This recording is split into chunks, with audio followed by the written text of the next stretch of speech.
ആത്മീയമാമുണർവാലേ ദീപ്തമാക്കണേ. വചനം മഴയായി പെയ്യും, കൃപതൻ നിറവായൊഴുകും. വിടുതൽ നൽകുന്ന വചനം, അറിവിൻ്റെ പൊരുളാകും വചനം. സൗഖ്യമാ ജീവന. ആത്മീയ ഉണർവ്. Price the Lord. Hallelujah. Mumbai Tabor divine ധ്യാന കേന്ദ്രത്തിൽ നിന്നും ഏവർക്കും പ്രാർത്ഥനാശംസകൾ.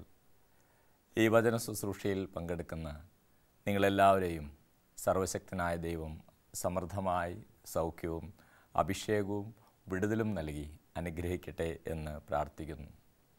റോമാക്കാർക്ക് എഴുതിയ ലേഖനത്തിൽ 5-ാം അധ്യായം 4-ാം തിരുവചനം ഇപ്രകാരം നമ്മൾ വായിക്കുന്നു: എന്തെന്നാൽ കഷ്ടത സഹനശീലവും, സഹനശീലം ആത്മധൈര്യവും, ആത്മധൈര്യം പ്രത്യാശയും ഉളവാക്കുന്നു. ദൈവത്തിൻ്റെ വചനം പറയുകയാണ്, കഷ്ടതകളിലൂടെ കടന്നു പോകുന്ന മനുഷ്യമക്കൾക്ക് സഹനശീലം ലഭിക്കുന്നുവെന്ന്. അങ്ങനെ സഹനശീലം അഭ്യസിക്കുന്നവർക്ക് അവർ ആത്മധൈര്യമുള്ളവരായി മാറുന്നു. ആത്മധൈര്യത്തോടുകൂടെ ജീവിക്കുന്നവർക്ക് വലിയ പ്രത്യാശ അവരുടെ ജീവിതത്തിലേക്ക് കടന്നു വരുന്നു. അതാണ് കർത്താവ് തിരുവചനത്തിലൂടെ പഠിപ്പിക്കുന്നത്. കഷ്ടത സഹനശീലം നൽകുന്നു, സഹനശീലം ആത്മധൈര്യം നൽകുന്നു, ആത്മധൈര്യം പ്രത്യാശ ഉളവാക്കുന്നു. കഷ്ടതകളിലൂടെ കടന്നു പോകുമ്പോൾ, തകർച്ചകളിലൂടെ, പ്രതിസന്ധികളിലൂടെ കടന്നു പോകുമ്പോൾ അത് നന്മയ്ക്കായിട്ട് ദൈവം മാറ്റും എന്നുള്ള വലിയ സത്യമാണ് തിരുവചനങ്ങൾ നമ്മളെ പഠിപ്പിക്കുന്നത്. ഹെബ്രായർക്ക് എഴുതിയ ലേഖനത്തിൻ്റെ 10-ാം അധ്യായം 36-ാം തിരുവചനത്തിൽ ഇപ്രകാരം നമ്മൾ വായിക്കും: ദൈവത്തിൻ്റെ ഇഷ്ടം നിറവേറ്റി അവിടുത്തെ വാഗ്ദാനം പ്രാപിക്കാൻ നിങ്ങൾക്ക് സഹനശക്തി ആവശ്യമായിരിക്കുന്നു. വചനം പഠിപ്പിക്കുകയാണ്, ദൈവത്തിൻ്റെ ഇഷ്ടം നിറവേറ്റി ദൈവത്തിൻ്റെ വാഗ്ദാനങ്ങൾ പ്രാപിക്കുവാൻ ആഗ്രഹിക്കുന്നൊരു വ്യക്തിയാണോ നീ? ദൈവം നൽകിയിട്ടുള്ള വാഗ്ദാനങ്ങൾ പ്രാപിക്കുവാൻ ആഗ്രഹിക്കുന്നൊരു വ്യക്തിയാണോ നീ? ദൈവത്തിൻ്റെ ഇഷ്ടം നിറവേറ്റണം, അതിന് നിങ്ങൾക്ക് സഹനശക്തി ആവശ്യമാണെന്ന് കർത്താവിൻ്റെ വചനം പഠിപ്പിക്കുകയാണ്. വീണ്ടും നമുക്ക് സുപരിചിതമായ വചനമാണ് പ്രഭാഷകൻ്റെ പുസ്തകം 2-ാം അധ്യായം 5-ാം തിരുവചനം: എന്തെന്നാൽ സ്വർണം അഗ്നിയിൽ ശുദ്ധി ചെയ്യപ്പെടുന്നു, സഹനത്തിൻ്റെ ചൂളയിൽ കർത്താവിന് സ്വീകാര്യരായ മനുഷ്യരും. കർത്താവിന് സ്വീകാര്യരായ മനുഷ്യർ സഹനങ്ങളിലൂടെ, വേദനകളിലൂടെ കടന്നുപോയി അവർ സ്വർണം അഗ്നിയിൽ ശുദ്ധി ചെയ്യപ്പെടുന്നത് പോലെ ശുദ്ധി ചെയ്യപ്പെട്ട് വലിയ അനുഗ്രഹത്തിലേക്ക്, അഭിഷേകത്തിലേക്ക് കടന്നു വരുന്നു എന്ന് ദൈവത്തിൻ്റെ തിരുവചനം നമ്മളെ ഓർമ്മിപ്പിക്കുന്നു. ദൈവത്തിൻ്റെ ഇഷ്ടം നിറവേറ്റി അവിടുത്തെ വാഗ്ദാനം പ്രാപിക്കുവാൻ സഹനശക്തി ആവശ്യമായിരിക്കുന്നുവെന്നും കർത്താവിൻ്റെ തിരുവചനം നമ്മളെ ഓർമ്മിപ്പിക്കുകയാണ്. സ്നേഹമുള്ളവരെ, ദൈവത്തിൻ്റെ ഇഷ്ടം നിറവേറ്റി ദൈവത്തിൻ്റെ വാഗ്ദാനം പ്രാപിക്കാൻ സാധിച്ച ഒരു വ്യക്തിയെക്കുറിച്ച് നമ്മൾ ഉൽപ്പത്തി പുസ്തകത്തിൽ വായിക്കുന്നു. വേറെ ആരുമല്ല, പൂർവ്വ യൗസേപ്പ്. ഉൽപ്പത്തി പുസ്തകത്തിൽ നാം കാണുന്ന പൂർവ്വ യൗസേപ്പിനെ കുറിച്ച് ചിന്തിച്ചാൽ, ദൈവത്തിൻ്റെ ഇഷ്ടങ്ങൾ മാത്രം നിറവേറ്റി ദൈവത്തിൻ്റെ വാഗ്ദാനങ്ങൾ പാലിക്കാൻ, വാഗ്ദാനങ്ങൾ സ്വീകരിക്കാൻ സാധിച്ച ഒരു വ്യക്തിയാണ് പൂർവ്വ യൗസേപ്പ്. പൂർവ്വ യൗസേപ്പിനെ കുറിച്ച് വായിക്കുന്നതും പഠിക്കുന്നതും അദ്ദേഹത്തിൻ്റെ ജീവിതത്തിൽ അദ്ദേഹം കടന്നുപോയ അനുഭവങ്ങളെക്കുറിച്ച് ചിന്തിക്കുന്നതും നമ്മുടെ ജീവിതത്തിൽ നമുക്ക് വളരെ ശക്തിയും സൗഖ്യവും വിടുതലും ലഭിക്കുവാൻ ഇടവരുത്തും. ഉൽപ്പത്തി പുസ്തകത്തിൽ 37-ാമത്തെ അധ്യായം മുതൽ തുടർന്നുള്ള ഏതാനും അധ്യായങ്ങളിലൂടെ കടന്നു പോകുമ്പോൾ പൂർവ്വ യൗസേപ്പ് കടന്നുപോയ അനുഭവങ്ങൾ, ദൈവത്തിൻ്റെ ഇഷ്ടം എങ്ങനെ അദ്ദേഹം നിറവേറ്റി, അങ്ങനെ ദൈവത്തിൻ്റെ വാഗ്ദാനങ്ങൾ എങ്ങനെ അദ്ദേഹം സ്വന്തമാക്കി എന്ന് നമുക്ക് കണ്ടെത്താൻ സാധിക്കും. അവിടെ യാക്കോബിൻ്റെ മക്കളിൽ ജോസഫിനോട് ഈ പിതാവിന് വളരെയധികം താല്പര്യവും സ്നേഹവും ഉണ്ടായിരുന്നു. വചനത്തിൽ നമ്മൾ വായിക്കും, 37-ാം അധ്യായത്തിൻ്റെ 4-ാമത്തെ തിരുവചനത്തിൽ നമ്മളിങ്ങനെ വായിക്കും. 3-4 തിരുവചനങ്ങളിൽ ഇങ്ങനെയാണ് വായിക്കുക: ഇസ്രായേൽ ജോസഫിനെ മറ്റെല്ലാ മക്കളേക്കാൾ അധികം സ്നേഹിച്ചിരുന്നു. കാരണം അവൻ തൻ്റെ വാർദ്ധക്യത്തിലെ മകനായിരുന്നു. കൈനീളമുള്ള ഒരു നീണ്ട കുപ്പായം അവൻ ജോസഫിന് വേണ്ടി ഉണ്ടാക്കി. അപ്പോൾ ഈ പിതാവ് ഈ ജോസഫിനെ വളരെയധികം സ്നേഹിച്ചു. അവന് വേണ്ടി പ്രത്യേകമായ ഉടുപ്പ് പോലും ആ പിതാവ് ഉണ്ടാക്കി. പക്ഷേ അതിൻ്റെ ഫലം എന്തായിരുന്നു? അതിൻ്റെ ഫലം ഇതായിരുന്നു, മറ്റുള്ള മക്കൾക്ക് ജോസഫിനോട് കടുത്ത അസൂയയും വെറുപ്പുമുണ്ടായി. 4-ാമത്തെ വചനത്തിൽ നമ്മൾ വായിക്കുകയാണ്, പിതാവ് ജോസഫിനെ തങ്ങളെക്കാൾ അധികമായി സ്നേഹിക്കുന്നുവെന്ന് കണ്ടപ്പോൾ സഹോദരന്മാർ അവനെ വെറുത്തു. അവനോട് സൗമ്യമായി സംസാരിക്കാൻ പോലും അവർക്ക് കഴിഞ്ഞില്ല. ഈ സഹോദരനെ മറ്റു സഹോദരങ്ങൾ വെറുത്തു. വെറുത്തതിൻ്റെ കാരണം മറ്റൊന്നുമല്ല, തങ്ങളുടെ പിതാവ് തങ്ങളെക്കാൾ അധികമായിട്ട് ഈ സഹോദരനെ സ്നേഹിക്കുന്നുവെന്ന് അവർക്ക് മനസ്സിലായി. അങ്ങനെ ഇരിക്കുമ്പോഴാണ് ജോസഫിന് 1-2 സ്വപ്നങ്ങളുണ്ടായത്. ജോസഫിനുണ്ടായ സ്വപ്നങ്ങൾ ജോസഫ് ഈ സഹോദരന്മാരോടും പിതാവുമായിട്ട് പങ്കുവയ്ക്കുക. സ്നേഹമുള്ളവരെ, ജോസഫിനുണ്ടായ സ്വപ്നങ്ങൾ അത് കേട്ടപ്പോൾ അവർക്ക് ജോസഫിനോടുള്ള അസൂയ കൂടുകയാണ് ചെയ്തത്. കാരണം ജോസഫിന് ഇവരുടെ മേലെല്ലാം അധികാരം ലഭിക്കുമെന്നും ഇവരെല്ലാവരും ജോസഫിൻ്റെ മുമ്പിൽ താണുവണങ്ങി നിൽക്കും എന്ന് സൂചിപ്പിക്കുന്ന വിധത്തിലുള്ള സ്വപ്നങ്ങളായിരുന്നു 37-ാം അധ്യായത്തിൽ നമ്മൾ വായിക്കുന്ന 2 സ്വപ്നങ്ങൾ. സ്നേഹമുള്ളവരെ, 1-ാമത്തെ സ്വപ്നം ഇതായിരുന്നു, പാടത്ത് കറ്റ കെട്ടിക്കൊണ്ടിരിക്കുകയായിരുന്നു. അപ്പോഴിതാ എൻ്റെ കറ്റ എഴുന്നേറ്റ് നിന്ന് നിങ്ങളുടെ കറ്റകളെല്ലാം ചുറ്റും വന്ന് എൻ്റെ കറ്റയെ താണുവണങ്ങി. അതോടൊപ്പം തന്നെ മറ്റൊരു സ്വപ്നവും ഈ ജോസഫിനുണ്ടാവുകയാണ്. സ്നേഹമുള്ളവരെ, ഈ 2 സ്വപ്നവും വാസ്തവത്തിൽ മറ്റുള്ള സഹോദരന്മാർക്ക് ജോസഫിനോട് വളരെയധികം അസൂയ ഉണ്ടാകുന്നതിന് ഇടവരുത്തുക. 2-ാമത്തെ സ്വപ്നം ഇതായിരുന്നു, സൂര്യനും ചന്ദ്രനും 11 നക്ഷത്രങ്ങളും എന്നെ താണുവണങ്ങുന്നു. സ്നേഹമുള്ളവർ, ഈ സ്വപ്നങ്ങൾ വാസ്തവത്തിൽ ദൈവത്തിൻ്റെ പദ്ധതികൾ ജോസഫിന് വെളിപ്പെട്ട് കിട്ടിയതാണെങ്കിൽ പോലും അവൻ്റെ സഹോദരന്മാർക്ക് അത് അംഗീകരിക്കുവാൻ സാധിക്കുമായിരുന്നില്ല. അപ്പോൾ തിരുവചനത്തിൽ നമ്മൾ വായിക്കുകയാണ്, ജോസഫിൻ്റെ സഹോദരന്മാർ ജോസഫിനെ വെറുത്തു. ജോസഫിൻ്റെ സഹോദരന്മാർ ജോസഫിനെ വെറുത്തതിൻ്റെ കാരണം എന്താണ്? അല്ലെങ്കിൽ ജോസഫ് ഈ സഹനത്തിലൂടെ കടന്നുപോയതിൻ്റെ കാരണം എന്താണ്? ഒരേ ഒരു കാരണമേ ഉള്ളൂ, ജോസഫ് എന്തെങ്കിലും തിന്മ പ്രവർത്തിച്ചിട്ടല്ല, ജോസഫ് ആർക്കെങ്കിലും എതിരായിട്ട് എന്തെങ്കിലും ചെയ്തിട്ടല്ല, ജോസഫ് ഒരു തെറ്റും ചെയ്തിട്ടല്ല. ജോസഫിനെ തൻ്റെ പിതാവ് കൂടുതലായിട്ട് സ്നേഹിച്ചു. അതോടൊപ്പം ദൈവം ജോസഫിനെ ഉയർത്തുമെന്ന്, വളരെയധികം ഉയർത്തുമെന്ന് സ്വപ്നത്തിലൂടെ വെളിപ്പെടുത്തൽ, ദൈവത്തിൻ്റെ പദ്ധതികൾ ഈ സഹോദരന് അനുകൂലമാണെന്ന് അറിഞ്ഞപ്പോൾ മറ്റുള്ളവർക്ക് ജോസഫിനോട് അസൂയ തോന്നി. സ്നേഹമുള്ളവരെ, ചിലപ്പോൾ നമ്മുടെ ജീവിതത്തിലും ഇങ്ങനെ ഈ ഒരു സഹനത്തിലൂടെ നമ്മൾ കടന്നു പോകാം. അതായത് നമ്മളെ മറ്റുള്ളവർ സ്നേഹിക്കുന്നത് കാണുമ്പോൾ, അല്ലെങ്കിൽ നമ്മുടെ ജീവിതത്തിൽ ദൈവം നമുക്ക് പല വിധത്തിലുള്ള അനുഗ്രഹങ്ങൾ നൽകുന്നത് കാണുമ്പോൾ, നമ്മൾ മറ്റുള്ളവരോട് ഒരു തെറ്റും ചെയ്യാതെ ഒരു തിന്മയും പ്രവർത്തിക്കാതെ നല്ല വിധത്തിൽ മുമ്പോട്ട് പോകുമ്പോൾ ചിലപ്പോൾ ജീവിതത്തിലേക്ക് സഹനങ്ങൾ കടന്നു വരാം. പക്ഷേ ജോസഫിൻ്റെ പ്രത്യേകത ഇതായിരുന്നു, എത്രയൊക്കെ സഹനങ്ങളിലൂടെ പ്രതിസന്ധികളിലൂടെയൊക്കെ കടന്നു പോയാലും ജോസഫ് ദൈവത്തോട് ചേർന്ന് നിന്നും ദൈവത്തിൻ്റെ ഇഷ്ടങ്ങൾ നിറവേറ്റി നിന്നു. അതുകൊണ്ടാണ് ദൈവത്തിൻ്റെ വാഗ്ദാനങ്ങൾ അദ്ദേഹത്തിന് ജീവിതത്തിൽ സ്വന്തമാക്കുവാൻ സാധിച്ചത്. Price the Lord, hallelujah. അപ്പോൾ ഇങ്ങനെ ഈ അസൂയ ജോസഫിനോട് തോന്നിയ ഈ സഹോദരന്മാർ പിന്നെ എന്തു ചെയ്തു? നമുക്കെല്ലാവർക്കും വിശുദ്ധ ഗ്രന്ഥം അറിയാം, വിശുദ്ധ ഗ്രന്ഥത്തിലെ ചരിത്രങ്ങൾ അറിയാം. ജോസഫിനെ അവർ പൊട്ടക്കിണറ്റിൽ തള്ളിയിടുന്നു. പിന്നീട് ജോസഫിനെ ആ കിണറ്റിൽ നിന്ന് കയറ്റി അവർ കച്ചവടക്കാരുടെ അരികിൽ ജോസഫിനെ 20 വെള്ളിക്കാശിന് വിൽക്കുന്നു. സ്നേഹമുള്ളവരെ, ജോസഫിനെ വിറ്റു. അങ്ങനെ ജോസഫിനെ അവർ അടിമയായി കൊണ്ടുപോകുന്നു. അവസാനം ജോസഫ് ഈജിപ്തിലെത്തുന്നു. അതേസമയം ഈ സഹോദരന്മാർ അവരുടെ പിതാവിനെ കബളിപ്പിക്കുവാനായിട്ട് ഒരു ആട്ടിൻകുട്ടിയെ കൊന്ന് അതിൻ്റെ രക്തത്തിൽ ജോസഫിൻ്റെ വസ്ത്രം മുക്കി പിതാവിനെ അവർ തെറ്റിദ്ധരിപ്പിക്കുന്നു. ജോസഫിനെ ഏതോ വന്യമൃഗങ്ങൾ കൊന്നു എന്നുള്ള വിധത്തിൽ. അപ്പോൾ വീണ്ടും ഈ ജോസഫ് സഹനങ്ങളിലൂടെ കടന്നു പോവുകയാണ്. അങ്ങനെ ജോസഫ് പൊത്തീഫറിൻ്റെ ഭവനത്തിലെത്തി. ഫറവോയുടെ തന്നെ കീഴിൽ പ്രവർത്തിക്കുന്ന ഒരു അധികാരിയുടെ ഭവനത്തിൽ അങ്ങനെ പൊത്തീഫറിൻ്റെ ഭവനത്തിൽ ജോസഫ് എത്തുകയാണ്. പൊത്തീഫറിൻ്റെ ഭവനത്തിലെത്തി. ജോസഫ് ദൈവത്തിൻ്റെ ഇഷ്ടം നിറവേറ്റുന്ന വ്യക്തിയായിരുന്നുകൊണ്ട് ജോസഫിനെ ദൈവം സമൃദ്ധമായിട്ട് അനുഗ്രഹിച്ചു ആ ഭവനത്തിൽ. വചനത്തിൽ നമ്മൾ വായിക്കുകയാണ്, 39-ാം അധ്യായത്തിൽ നമ്മളിങ്ങനെ വായിക്കും. 39-ാം അധ്യായത്തിൻ്റെ 2-ാം തിരുവചനത്തിൽ നമ്മളിങ്ങനെ വായിക്കും, കർത്താവ് ജോസഫിൻ്റെ കൂടെ ഉണ്ടായിരുന്നു, എല്ലാ കാര്യങ്ങളിലും അവന് ശ്രേയസ്സുണ്ടായി, ഈജിപ്തുകാരനായ യജമാനൻ്റെ വീട്ടിലായിരുന്നു അവൻ. അപ്പോൾ ദൈവത്തിൻ്റെ വചനം പറയുകയാണ്, കർത്താവ് ജോസഫിൻ്റെ കൂടെ ഉണ്ടായിരുന്നു, എല്ലാ കാര്യങ്ങളിലും അവന് ശ്രേയസ്സുണ്ടായി. എന്ന് മാത്രമല്ല, കർത്താവ് അവൻ്റെ കൂടെയുള്ളതുകൊണ്ടും ജോസഫിന് കർത്താവിനോടുള്ള സ്നേഹത്തെ പ്രതി ജോസഫ് പൊത്തീഫറിൻ്റെ ഭവനത്തെ അനുഗ്രഹിച്ചു. അത് പൊത്തീഫറിന് മനസ്സിലായി.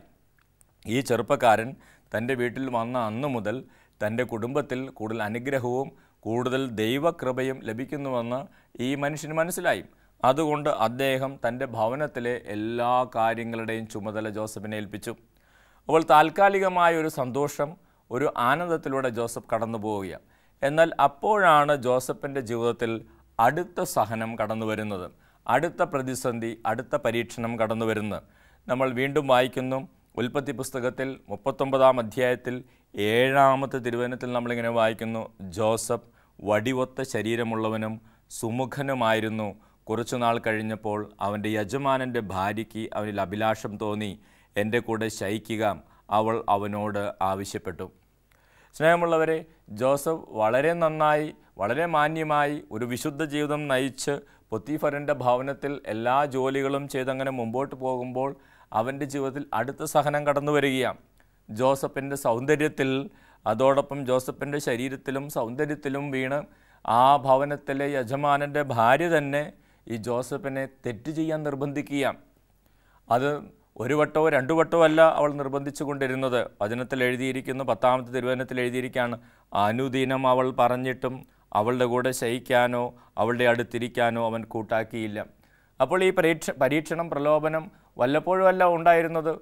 എല്ലാ ദിവസവും ഈ സ്ത്രീ ജോസഫിൻ്റെ പുറകെ നടന്നു, അവളുടെ കൂടെ ശയിക്കുക എന്ന് പറഞ്ഞു.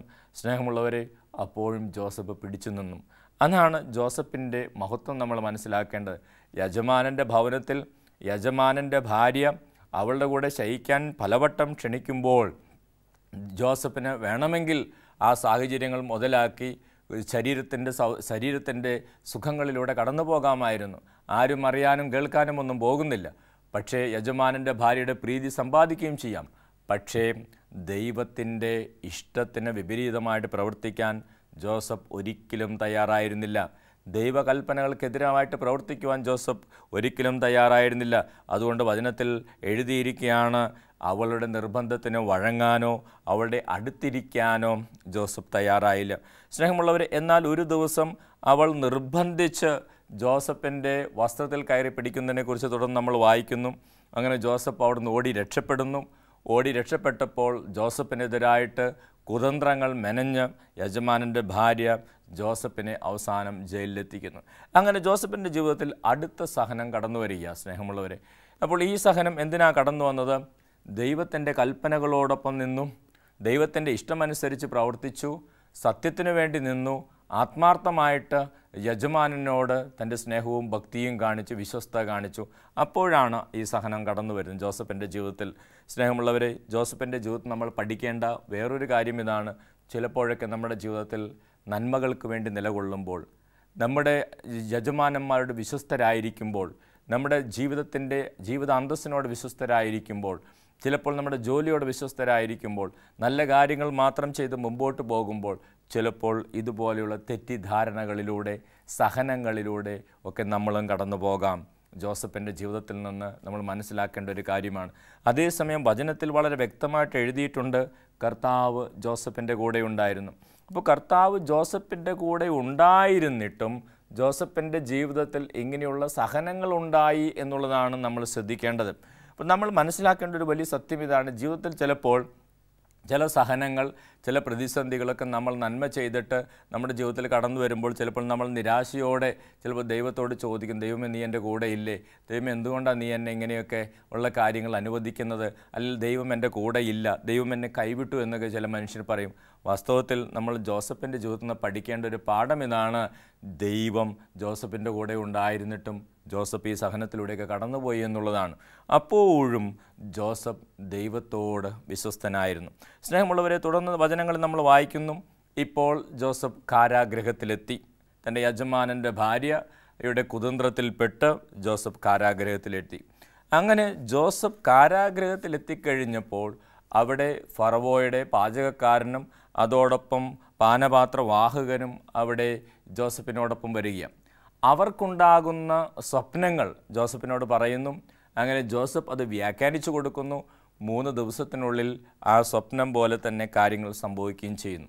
എന്നാൽ ആദ്യം ജോസഫ് സ്വപ്നം വ്യാഖ്യാനിച്ചു കൊടുത്ത വ്യക്തിയോട്, പാനപാത്രവാഹകനോട്, ഫറവോയുടെ പാനപാത്രവാഹകനോട് ജോസഫ് ഇപ്രകാരം പറയുന്നുണ്ട്: നിനക്ക് നല്ല കാലം വരുമ്പോൾ നീ എന്നെ ഓർക്കണം, നിനക്ക് നല്ല കാലം വരുമ്പോൾ നീ എന്നെ ഓർക്കണം എന്ന് ജോസഫ് പറയുന്നുണ്ട്.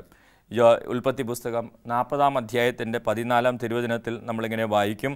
അവിടെ ഇങ്ങനെയാണ് വചനം പറയുക: നല്ല കാലം വരുമ്പോൾ എന്നെയും ഓർക്കണം, എന്നോട് കാരുണ്യം കാണിക്കണം, എൻ്റെ കാര്യം ഫറവോയുടെ മുമ്പിൽ ഉണർത്തിച്ച് ഈ തടവറയിൽ നിന്ന് എന്നെ മോചിപ്പിക്കണം. ഹെബ്രായരുടെ നാട്ടിൽ നിന്ന് അവർ എന്നെ മോഷ്ടിച്ചു കൊണ്ടുവന്നതാണ്. ഇവിടെയും അവരെന്നെ ഈ ഇരുട്ടറയിൽ അടയ്ക്കത്തക്കതൊന്നും ഞാൻ ചെയ്തിട്ടില്ല. അപ്പോൾ ഈ മനുഷ്യൻ, ഈ പാനപാത്രവാഹകൻ ഇതെല്ലാം സമ്മതിച്ചു. അതുപോലെ തന്നെ ജോസഫ് എങ്ങനെയാണോ ആ സ്വപ്നങ്ങളൊക്കെ വ്യാഖ്യാനിച്ച് അതുപോലെ സംഭവിക്കുകയും ചെയ്തു. പക്ഷേ വചനത്തിൽ നമ്മൾ ഇപ്രകാരം വായിക്കുകയാണ്: ഈ മനുഷ്യൻ അദ്ദേഹത്തിൻ്റെ കാര്യങ്ങളൊക്കെ ശരിയായി കഴിഞ്ഞപ്പോൾ, യജമാനൻ്റെ അരികിൽ തിരിച്ചെത്തിക്കഴിഞ്ഞപ്പോൾ വചനത്തിൽ നമ്മൾ വായിക്കുകയാണ്, ആ പാനപാത്രവാഹകൻ ജോസഫിനെ മറന്നു. 23-ാമത്തെ വാക്യത്തിൽ നമ്മൾ വായിക്കുകയാണ്, പാനപാത്രവാഹകൻ ജോസഫിനെ മറന്നു. സ്നേഹമുള്ളവരെ, നമ്മുടെ ജീവിതത്തിലും ചിലപ്പോൾ ഇങ്ങനെ സംഭവിക്കാം. നമ്മൾ ആത്മാർത്ഥമായിട്ട് ചിലരെയൊക്കെ സഹായിക്കാം, ചിലർക്ക് വേണ്ടി നമ്മുടെ ജീവിതത്തിലെ കുറേ സമയങ്ങളൊക്കെ മാറ്റിവെക്കാം, നല്ല കാര്യങ്ങൾ അവർക്ക് വേണ്ടി ചെയ്യാം, നമ്മുടെ പണം ചെലവഴിക്കാം, നമ്മുടെ ആരോഗ്യം മാറ്റിവെക്കാം. നമ്മൾ ഒത്തിരിയേറെ കാര്യങ്ങളൊക്കെ ചെയ്തിട്ട് അവർ നല്ലൊരു നിലയിലെത്തിക്കഴിയുമ്പോൾ അവർ കഴിഞ്ഞതൊക്കെ മറക്കാം, അവർ നമ്മളെ മറക്കാം, നമ്മൾ ചെയ്ത കാര്യങ്ങളും മറക്കാം, അവർ നമുക്ക് ചെയ്തു തരാമെന്ന് പറഞ്ഞ വാഗ്ദാനങ്ങളിൽ നിന്നൊക്കെ പിന്തിരിയാം. ഇവിടെ ജോസഫിൻ്റെ ജീവിതത്തിൽ ഇതാ സംഭവിച്ചത്. ആ മനുഷ്യന് നന്മകളൊക്കെ കിട്ടിക്കഴിഞ്ഞപ്പോൾ അദ്ദേഹം ജോസഫിനെ മറന്നു എന്ന് വചനത്തിൽ എഴുതിയിരിക്കുക. പിന്നീട് ഈ പാനപാത്രവാഹകൻ ഈ ഫറവോയോടൊപ്പം 2 വർഷത്തോളം ജീവിച്ചതിന് ശേഷം 2 വർഷം കഴിഞ്ഞിട്ടാണ് പിന്നീട് ജോസഫിനെ ഓർക്കുന്നത്. ഒന്ന് ആലോചിച്ച് നോക്കി, ഈ ജോസഫിൻ്റെ മനസ്സിൽ എന്ത് സങ്കടം ഉണ്ടായി കാണും. ഈ മനുഷ്യൻ പോയി രക്ഷപ്പെട്ടു.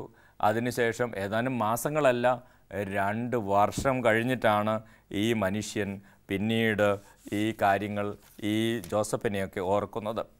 പിന്നീട് ഈ ഫറവോയ്ക്കുണ്ടായ സ്വപ്നം അത് വ്യാഖ്യാനിക്കാൻ സാധിക്കാതെ വന്നപ്പോൾ, അങ്ങനെ ഇരിക്കുമ്പോഴാണ് ഈ പാനപാത്രവാഹകൻ തനിക്ക് പറ്റിയ തെറ്റ് തിരിച്ചറിയുന്നതും ഫറവോയുടെ അരികിൽ ജോസഫിനെ കുറിച്ച് പറയുന്നതും. സ്നേഹമുള്ളവരെ, അങ്ങനെ ഫറവോയുടെ അരികിൽ ജോസഫ് എത്തി. അങ്ങനെ ജോസഫ് ഫറവോയ്ക്കുണ്ടായ സ്വപ്നങ്ങൾ വ്യാഖ്യാനിച്ചു. അതായത് ഈജിപ്തിൽ ഉണ്ടാകാൻ പോകുന്ന 7 വർഷത്തെ സമൃദ്ധിയെക്കുറിച്ചും അതിനെ തുടർന്നുണ്ടാകാൻ പോകുന്ന 7 വർഷത്തെ വലിയ പട്ടിണിയെക്കുറിച്ചും ജോസഫ് അവർക്ക് വ്യാഖ്യാനിച്ചു കൊടുത്തു. ഫറവോയ്ക്ക് സ്വപ്നങ്ങളുടെ വ്യാഖ്യാനങ്ങൾ വളരെ ഇഷ്ടപ്പെട്ടു. അതിനുശേഷം ഫറവോ ജോസഫിനെ അവിടുത്തെ വലിയ ഒരു അധികാരം നൽകി ഉയർത്തുകയാണ്. ജോസഫിനോട് ഫറവോ പറയുന്നത് എങ്ങനെയാണ്? 41-ാം അധ്യായത്തിൽ 40-ാം തിരുവചനത്തിൽ നമ്മളിങ്ങനെ വായിക്കും: നീ എൻ്റെ വീടിന് മേലാളായിരിക്കും, എൻ്റെ ജനം മുഴുവൻ നിൻ്റെ വാക്കനുസരിച്ച് പ്രവർത്തിക്കും, സിംഹാസനത്തിൽ മാത്രം ഞാൻ നിന്നേക്കാൾ വലിയവനായിരിക്കും. ഫറവോ തുടർന്നു: ഇതാ ഈജിപ്ത് രാജ്യത്തിന് മുഴുവൻ അധീപനായി നിന്നെ ഞാൻ നിയമിച്ചിരിക്കുന്നു. ഫറവോ തൻ്റെ കയ്യിൽ നിന്ന് മുദ്രമോതിരം ഊരിയെടുത്ത് ജോസഫിനെ അണിയിച്ചു, അവനെ പട്ടുവസ്ത്രങ്ങൾ ധരിപ്പിച്ചു, കഴുത്തിലൊരു സ്വർണ്ണമാല ഇടുകയും ചെയ്തു. സ്നേഹമുള്ളവരെ, ജോസഫിൻ്റെ ജീവിതത്തിൽ ദൈവം വലിയ അനുഗ്രഹം വർഷിക്കുകയാണ്. ദൈവം വലിയ അനുഗ്രഹം വർഷിച്ചു. അങ്ങനെ ജോസഫ് വലിയ ഉയർച്ചയിലേക്ക് കടന്നു വരികയാണ്. വാസ്തവത്തിൽ നമ്മൾ ഈ ജോസഫ് കടന്നുപോയ കാര്യങ്ങളെക്കുറിച്ചൊക്കെ വായിക്കുമ്പോൾ ജോസഫിന് 41-ാം അധ്യായത്തിൽ 46-ാം തിരുവചനത്തിൽ നമ്മൾ വായിക്കും, ജോസഫിന് ഈ ഉയർച്ചയുണ്ടായപ്പോൾ എത്ര വയസ്സായിരുന്നു? ജോസഫിന് ഈ ഉയർച്ചയുണ്ടാകുമ്പോൾ 30 വയസ്സായിട്ടുണ്ട്. സ്നേഹമുള്ളവരെ, ജോസഫ് എത്ര വയസ്സുള്ളപ്പോഴാണ് ഭവനത്തിൽ നിന്ന് അങ്ങനെ സഹോദരന്മാരെ അന്വേഷിച്ച് പോയപ്പോൾ അവർ പൊട്ടക്കിണറ്റ് തള്ളിയിട്ടതും വിറ്റതും? ജോസഫിന് 17 വയസ്സുള്ളപ്പോഴാണ്. 17 വയസ്സ് മുതൽ ആരംഭിച്ച ഈ സഹനവും കഷ്ടപ്പാടും എത്രാമത്തെ വയസ്സിലാണ് തീരുന്നത്? 30-ാമത്തെ വയസ്സിലാണ് തീരുന്നത്. അതിൻ്റെ അർത്ഥം എന്താണ്? നീണ്ട 13 വർഷങ്ങൾ, നീണ്ട 13 വർഷങ്ങൾ ജോസഫ് സങ്കടങ്ങളിലൂടെ, സഹനങ്ങളിലൂടെയൊക്കെ കടന്നുപോയി. സ്നേഹമുള്ളവരെ, നമ്മൾ തിരിച്ചറിയേണ്ട വലിയ ഒരു സത്യമിതാണ്: ദൈവം ജോസഫിൻ്റെ കൂടെ ഉണ്ടായിരുന്നിട്ട് പോലും 13 വർഷത്തെ ക്ലേശങ്ങളിലൂടെ, സഹനങ്ങളിലൂടെ ജോസഫ് കടന്നുപോയി. എന്നാൽ ജോസഫിൻ്റെ ജീവിതത്തിലെ എല്ലാ സഹനങ്ങളെയും കഷ്ടതകളെയും ദൈവം അനുഗ്രഹമാക്കി നന്മയാക്കി മാറ്റി ജോസഫിനെ അത്യധികം ദൈവം ഉയർത്തുകയാണ്. വചനത്തിൽ നമ്മൾ വായിക്കുന്നത് പോലെ ഹെബ്രായർക്ക് എഴുതിയ ലേഖനം 10-ാം അധ്യായം 36-ാം തിരുവചനത്തിൽ നമ്മൾ നേരത്തെ കണ്ടതുപോലെ ദൈവത്തിൻ്റെ ഇഷ്ടം നിറവേറ്റി അവിടുത്തെ വാഗ്ദാനം പ്രാപിക്കാൻ നിങ്ങൾക്ക് സഹനശക്തി ആവശ്യമായിരിക്കുന്നു. ദൈവത്തിൻ്റെ ഇഷ്ടം നിറവേറ്റി അവിടുത്തെ വാഗ്ദാനം പ്രാപിക്കാൻ നിങ്ങൾക്ക് സഹനശക്തി ആവശ്യമായിരിക്കുന്നു. അതെ, ദൈവത്തിൻ്റെ വാഗ്ദാനങ്ങൾ പാലിക്കാൻ, ദൈവത്തിൻ്റെ ഇഷ്ടം നിറവേറ്റി വാഗ്ദാനങ്ങൾ പാലിക്കാൻ ജോസഫിന് സാധിച്ചു. അതിനുള്ള സഹനശക്തി ജോസഫിൻ്റെ ജീവിതത്തിലുണ്ടായിരുന്നു. ജോസഫിൽ നിന്ന് നമ്മൾ ഏറെ കാര്യങ്ങൾ പഠിക്കേണ്ടതുണ്ട്. സ്നേഹമുള്ളവർ, നമ്മുടെ ഓരോരുത്തരുടെയും ജീവിതത്തിൽ ചില സഹനങ്ങളിലൂടെ, ചില ക്ലേശങ്ങളിലൂടെ, ബുദ്ധിമുട്ടുകളിലൂടെയൊക്കെ കടന്നു പോകുമ്പോൾ ചിലപ്പോൾ 4 മാസം, 5 മാസം, അല്ലെങ്കിൽ 1 വർഷം, 2 വർഷം, അല്ലെങ്കിൽ 4 വർഷം, 5 വർഷമൊക്കെ നമ്മൾ സഹിക്കാൻ തയ്യാറാകുന്നു. അതിനുശേഷം ദൈവം എന്നെ കൈവിട്ടു, എൻ്റെ ദൈവം ഉപേക്ഷിച്ചു, അല്ലെങ്കിൽ ദൈവം എന്നെ സ്നേഹിക്കുന്നില്ല എന്നൊക്കെ നമ്മൾ പരാതി പറയുന്നു. ചിലപ്പോൾ വിശ്വാസത്തിൽ നിന്നും അല്ലെങ്കിൽ പ്രത്യാശയിൽ നിന്നും നമ്മൾ അകന്നു പോകുന്നു. ജോസഫിൻ്റെ ജീവിതത്തിൽ നമ്മൾ പഠിക്കണം. നീണ്ട 13 വർഷങ്ങൾ ദൈവം കൂടെയുണ്ടായിരുന്നിട്ടും സഹനങ്ങളിലൂടെ കടന്നുപോയൊരു മനുഷ്യൻ. നീണ്ട 13 വർഷങ്ങൾ ദൈവം കൂടെ ഉണ്ടായിരുന്നിട്ടും സഹനങ്ങളിലൂടെ കടന്നുപോയൊരു മനുഷ്യൻ. പക്ഷേ ദൈവം നൽകിയ വാഗ്ദാനങ്ങൾ വിശ്വസ്തനായി നിന്നും ദൈവത്തിൻ്റെ ഇഷ്ടം നിറവേറ്റി പാലിച്ചു എന്നുള്ളതാണ്. ജോസഫിൽ നിന്ന് നമ്മൾ ഏറെ കാര്യങ്ങൾ നമ്മൾ പഠിക്കാനുണ്ട്. ഈ എല്ലാ അധികാരങ്ങളിലേക്കും നേട്ടങ്ങളിലേക്കൊക്കെ കടന്നു വന്നതിന് ശേഷം വലിയ അധികാരിയായി ജോസഫ് ഈജിപ്തിലായിരിക്കുമ്പോൾ അദ്ദേഹത്തിൻ്റെ സഹോദരന്മാർ ഭക്ഷ്യധാന്യങ്ങൾ വാങ്ങാനായി അവിടെ വരികയാണ്. അപ്പോൾ ജോസഫിന് വേണമെങ്കിൽ അവിടെ പ്രതികാരം ചെയ്യാനും പകരം വീട്ടാനും ഒക്കെ അവസരമുണ്ട്.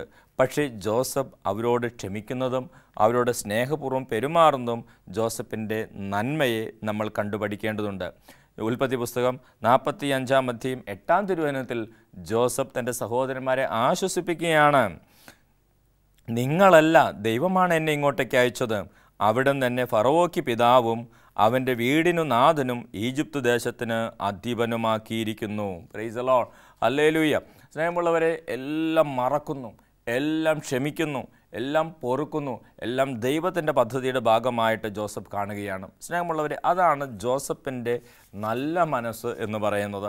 അതുകൊണ്ട് തന്നെ ദൈവം ജോസഫിന് എല്ലാ വാഗ്ദാനങ്ങളും നിറവേറ്റി ജോസഫിനെ സമൃദ്ധമായിട്ട് അനുഗ്രഹിച്ചു. സ്നേഹമുള്ളവരെ, അതാണ് ദൈവത്തിൻ്റെ വചനം പറയുന്നത്. നമ്മുടെ ജീവിതത്തിൽ ദൈവത്തിൻ്റെ ഇഷ്ടം നിറവേറ്റി അവിടുത്തെ വാഗ്ദാനം പ്രാപിക്കുവാൻ നമ്മൾക്ക് സഹനശക്തി ആവശ്യമായിരിക്കുന്നു. Praise the Lord, hallelujah. യേശുവേ നന്ദി, യേശുവേ സ്തോത്രം. അല്പസമയം കണ്ണുകളടച്ച് നമുക്ക് പ്രാർത്ഥിക്കാം. സ്നേഹമുള്ളവരെ, കർത്താവിൻ്റെ തിരുവചനം നമ്മളെങ്ങനെ ഓർമ്മിപ്പിക്കുകയാണ്.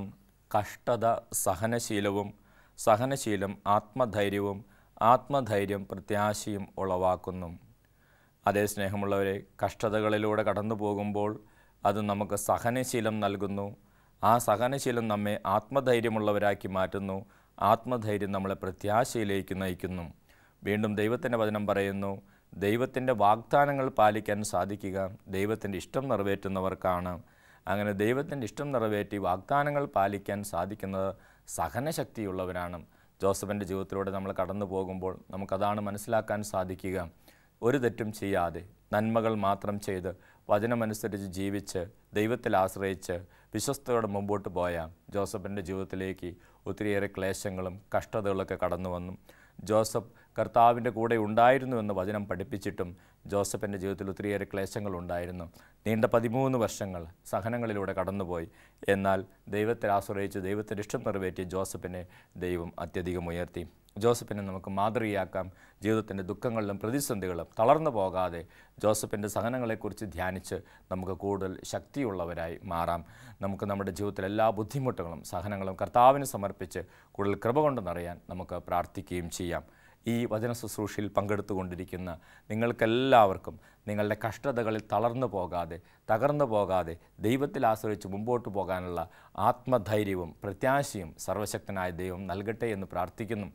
കർത്താവ് പൗരോഹിത്യത്തോടെ എനിക്ക് നൽകിയ അധികാരം ഉപയോഗിച്ച് ഈ വചന ശുശ്രൂഷയിൽ പങ്കെടുത്തുകൊണ്ടിരിക്കുന്ന എല്ലാവരും അനുഗ്രഹിച്ച് പ്രാർത്ഥിക്കുന്നു. കർത്താവ് ഈശോയുടെ കൃപയും പിതാവായ ദൈവത്തിൻ്റെ സ്നേഹവും പരിശുദ്ധാത്മാവിൻ്റെ സഹവാസം നിങ്ങളോടൊപ്പം ഉണ്ടായിരിക്കട്ടെ, ഇപ്പോഴും എപ്പോഴും എന്നേക്കും. ആമേൻ. Praise the Lord.